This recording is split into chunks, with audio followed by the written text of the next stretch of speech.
Hello, good evening again. It's Michael Oaten from the University of the West Indies at St Augustine in the Department of Life Sciences. I'm here to talk with you a little bit about using tropical forests to sequester carbon. This is part of BIOL6207, Sustainable Use and Development of Natural Resources.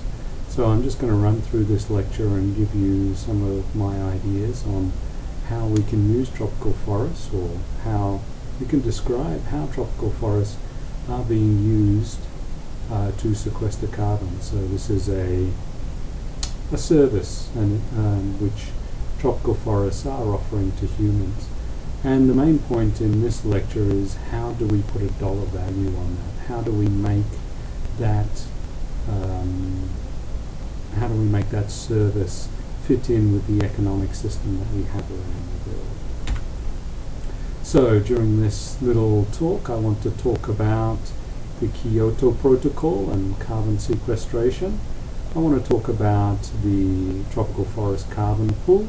We talked about that in a previous lecture, so I'll just run through that briefly.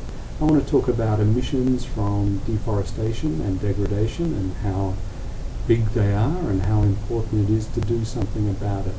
And I want to talk about the process which was put in place, i.e. RED, or reduced emissions from deforestation and degradation, to try and do something about it. I want to take a look at the pros and cons of RED, how its implementation has been somewhat interesting, as if you could say. So, stand by and off we go. Okay. So first of all, let's take a look at the Kyoto Protocol and carbon sequestration.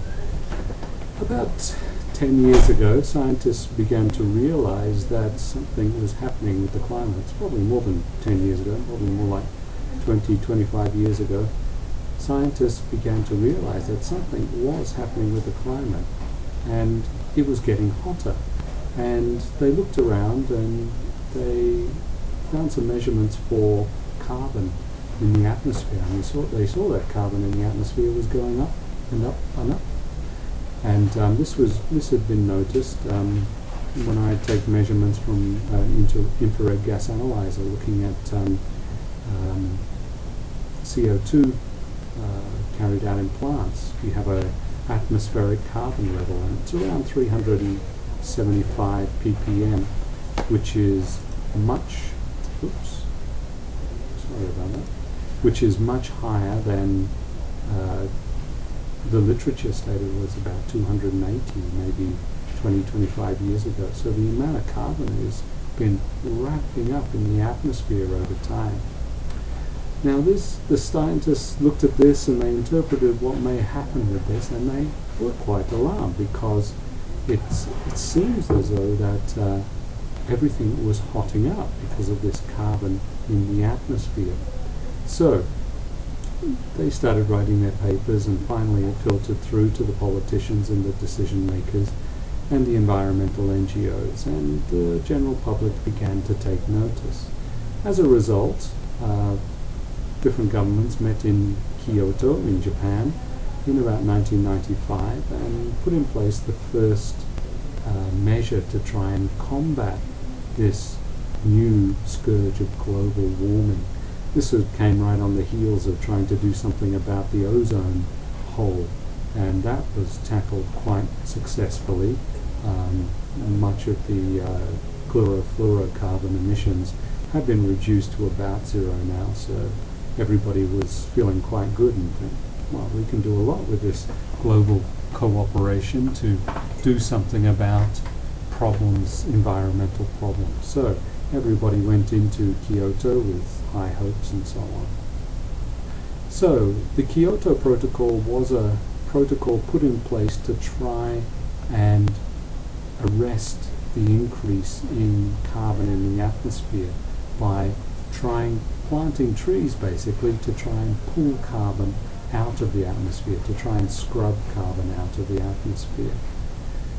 It was thought that existing forests are in carbon balance, and generally they are. They increase and they decrease, but they represent a large stock of carbon, but they don't actually take up very much carbon. So the Kyoto Protocol called for sequestration by establishing new or restoring forests to show a net gain of carbon. And they proposed funding for projects which were able to do this, to produce new forests, to pull substantial amounts of carbon from the atmosphere. So basically funding was provided under the World Bank for projects which would not otherwise have been carried out, which was a rather nebulous term, and it did rather exclude a lot of projects, and in fact most projects in the tropics were excluded, and there were very few, if any, projects under the Kyoto Protocol approved. One of the few projects which were approved right towards the end of the time span of the Kyoto Protocol, and that was the Nareva Swamp Restoration Project. A certain amount of funding was given through the World Bank for this project, in the understanding that areas which had been cleared illegally by rice farmers would be restored and trees planted and carbon therefore sequestered in the Nareva Swamp. But by and large the Kyoto Protocol was a bit of a failure, and the main reason was that it was very hard to satisfy the criteria set out for the Kyoto Protocol. Okay? Meanwhile, tropical rainforest deforestation and degradation continued apace. Tropical country governments and other people concerned with deforestation of tropical forests and loss of biodiversity and release of carbon into the atmosphere and driving global warming lobbied for some sort of scheme to try and save these forests, to try and include forests which existed already. These forests were not covered under Kyoto. So some sort of scheme to try and preserve existing forests, in other words, to slow down deforestation and degradation, which were pumping large amounts of CO2 into the atmosphere, was needed. Also, other organizations like environmental NGOs wanted to try and use the carbon sequestration service which was offered by tropical forests to try and create a reason to preserve biodiversity, to minimize deforestation, which is what basically eliminates biodiversity in many parts of the tropics. Tropical country governments wanted some sort of money for sacrificing or paying for an opportunity cost which they would miss out on if they didn't clear those tropical forests. So they wanted foreign exchange, they wanted money. Okay? Scientists, or as we call them, independent observers, warned that global climate change was being exacerbated by deforestation. All these trees which were being cut down and all these forests which were being degraded created emissions that were about half of that produced by fossil fuels and cement production emissions, which are the largest human activity emissions. Excuse me for just a minute. All right, sorry about that. Hang on a minute. Yeah. Okay, yeah. So independent observers, i.e. scientists, warn that global climate change was being driven, or one of the main drivers of global climate change, or the increase of carbon in the atmosphere, was deforestation and degradation of tropical forests. So emissions from deforestation and degradation were probably about half that of fossil fuel and cement production emissions, which were on record the highest human emissions of carbon into the atmosphere. So it was agreed that slowing down deforestation and degradation was probably a very good thing to do, in that it would stop emissions of carbon into the atmosphere, and these tropical forests would quite most likely, well they would, if they were left alone, they would begin to pull CO2 out of the atmosphere. Hang on. Yeah, sorry that we don't have a soundproof room for recording these lectures. So yeah, it was agreed that trying to save existing forests, just as tropical governments and the NGOs were trying to do, it was agreed that saving existing forests was very important to try and combat global climate change.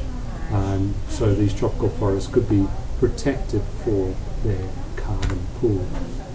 So the concept of reduced emissions from deforestation and degradation was hatched, and the RED idea was formalized at Copenhagen. Although most people remember Copenhagen as a bit of a failure, RED was actually formalized there. And the basic idea is that landowners or people who own land which have tropical forest on them, mainly tropical forest government, get paid money to preserve those tropical forests. So basically they will get money from somewhere to offset any opportunity costs, which opportunities they forego to make foreign currency by clearing the tropical forests. Okay? So who pays? Who pays for this? Well, at the moment, it's on a strictly volunteer basis.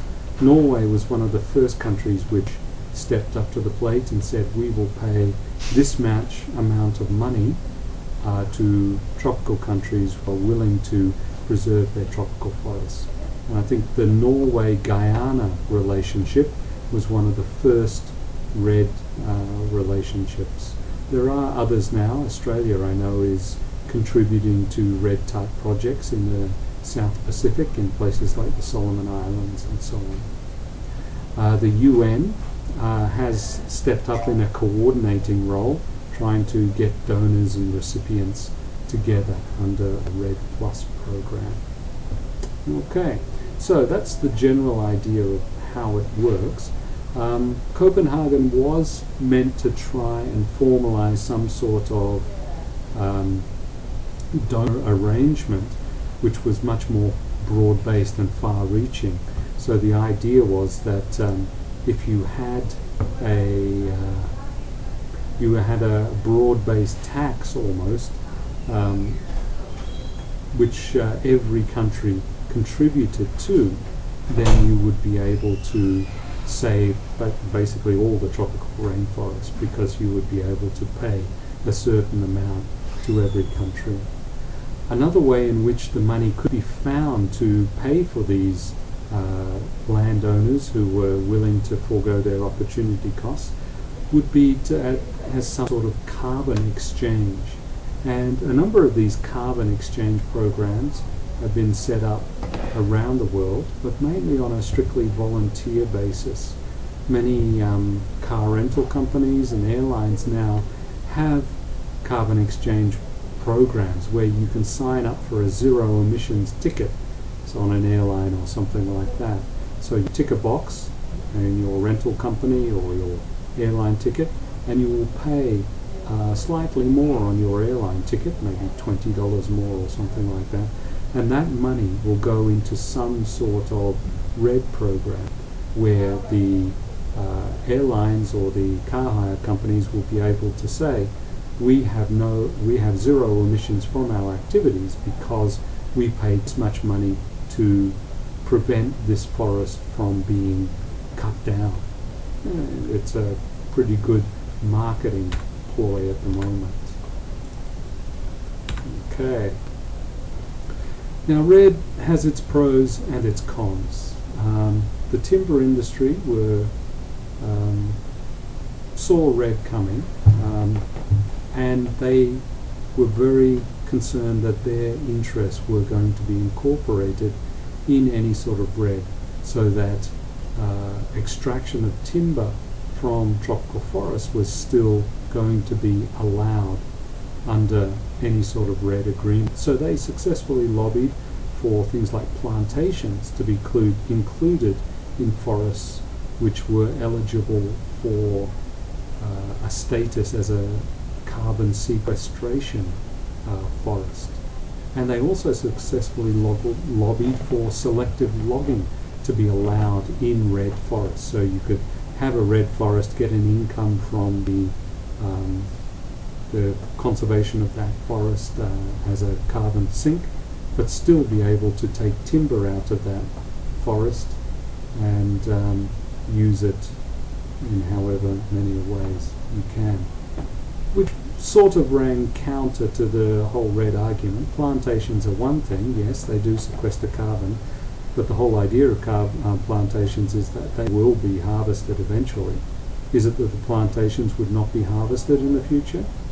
Selective logging is directly taking carbon out of that carbon pool. So it was interesting that it was allowed.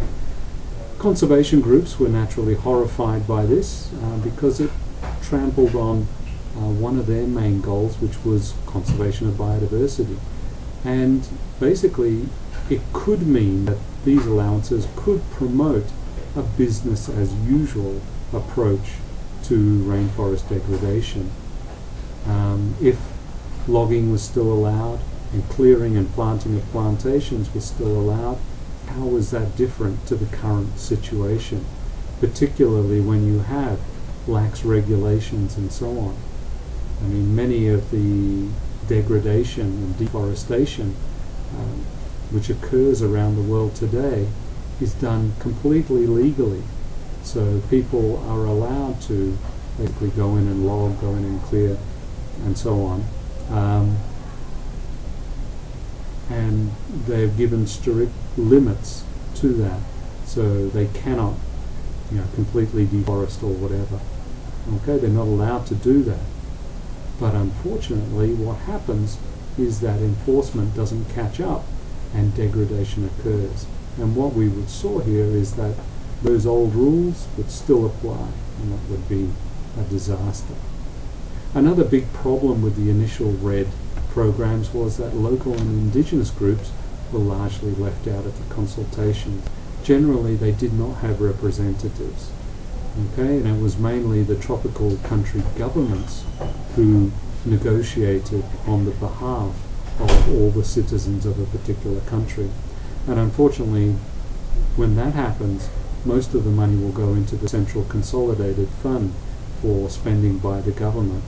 And the people who are disproportionately affected by RED, in other words, they're not allowed to do anything with their country anymore, their land anymore, because the government has said, no, we're going to leave that under trees.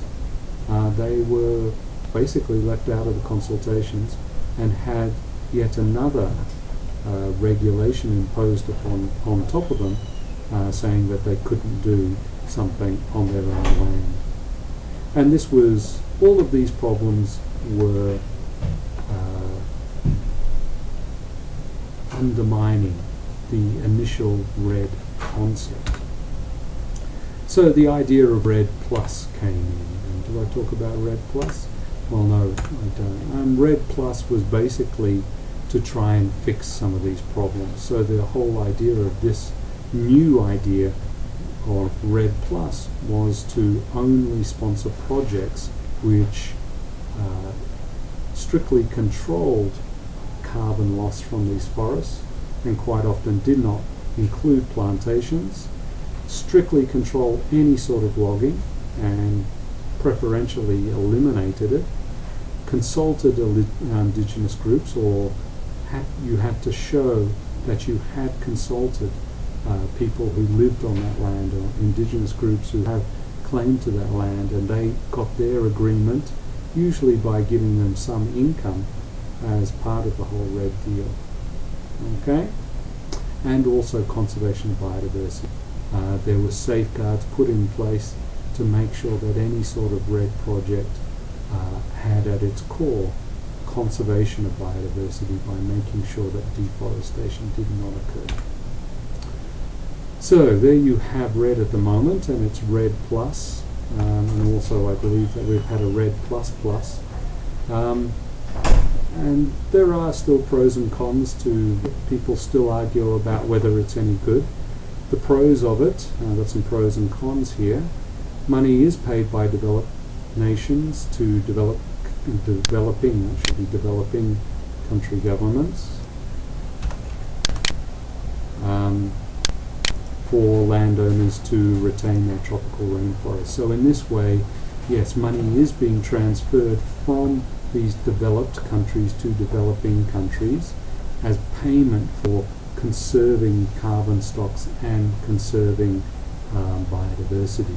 And generally that's a good thing. I mean, I think everybody agrees that if some country or some organization or some individual is bearing a disproportionate cost for the benefit to a society, or to some individual is bearing a disproportionate cost to some vital service which everybody benefits from, then everybody should be paying that individual to make up for the harm that is caused.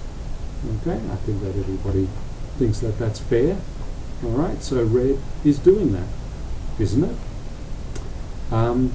Forest sequestration services now have a dollar value, and everything is hunky-dory. Okay, but what are some of the cons now? All right, some of the cons. Developed countries can still continue to pollute using carbon sequestered under RED as an offset. Developing countries will be locked into non-development. They will not be able to set up industries or pollute, okay? Because they're locked in now to maintaining their rainforests for the good of the world. Is that a good thing, or is that simply environmental imperialism? Timber lobby producer groups have managed to get logging activities included in RED, although not so much in RED+. So this does allow biodiversity values of forests, particularly tropical forests, to be disregarded under the initial RED program. Okay? Even under UN RED+ projects, natural and plantation forests are quite often not distinguished, and rainforest people still continue to be excluded from rainforests on the basis of RED, or they can be excluded from rainforests on the basis of RED. A lot of these cons have been fixed up, but probably the biggest con, okay, the biggest strike against RED at the moment, is that there is no mandatory payment of developed country governments into some sort of fund which could then be transferred to rainforest governments. And in fact, I think the whole idea of RED is meant to be underpinned by a carbon market where basically corporations rather than governments, private individuals rather than governments, will be allowed to buy carbon credits to offset their carbon emissions. So the idea is to get governments out of the way of this RED process. Although governments are the ones who have come to the party at the moment, the idea is to try in the future to get private companies, the ones who are doing the actual polluting, to pay directly to the people who are sequestering the carbon. Okay? And the idea of doing this would be through a carbon exchange. So you would have brokers who buy carbon credits from tropical rainforested countries and say, okay, I've got this amount of carbon sequestered in this package, and they will go around and they will sell that package as offset to industrial companies around the world. So these companies will be allowed to continue to emit carbon into the atmosphere, okay, by saying that they are preserving this carbon in the rainforest from being emitted into the atmosphere, and everybody is really happy with that. Okay? Some of the problems with that, of course, is that up in the developed world, countries are screaming blue murder that it's another tax and it's going to reduce competitiveness of business. Different countries around the world have put in place some sort of carbon tax, all ready to be plugged into some sort of red mechanism. Australia just recently, about 2 or 3 months ago, brought in a carbon trading scheme. It's called a carbon tax at the moment, where big polluters are required to pay for emitting carbon, and that includes energy companies who emit carbon through burning of natural gas or coal, and other energy-intensive industries like aluminium and so on. Now, this is a very contentious scheme in Australia because people are screaming that it's going to reduce Australian competitiveness, and that industries like, say, an aluminium industry or something, aluminium smelting industry or something like that, would have to go overseas, would want to go overseas because they simply could not afford to pay this carbon charge. So they probably have to come to some place like Trinidad where they could get subsidized power so that they could continue their polluting activities without having to actually pay for it. Am I sounding cynical? I guess I am, really. So red is still there, but it's very much marginal, and it's going to remain marginal until some sort of mandatory contribution to any sort of red scheme is made and legislation is passed in different countries around the world mandating that industry or a society or a country has to pay a certain amount of money into a carbon fund, which would then be used to pay people for not cutting down their tropical rainforests. It may happen in the future. It really depends a lot on whether people perceive global climate change to be enough of a threat. There would be enough will in the world, but just whether or not it's going to happen is another thing altogether.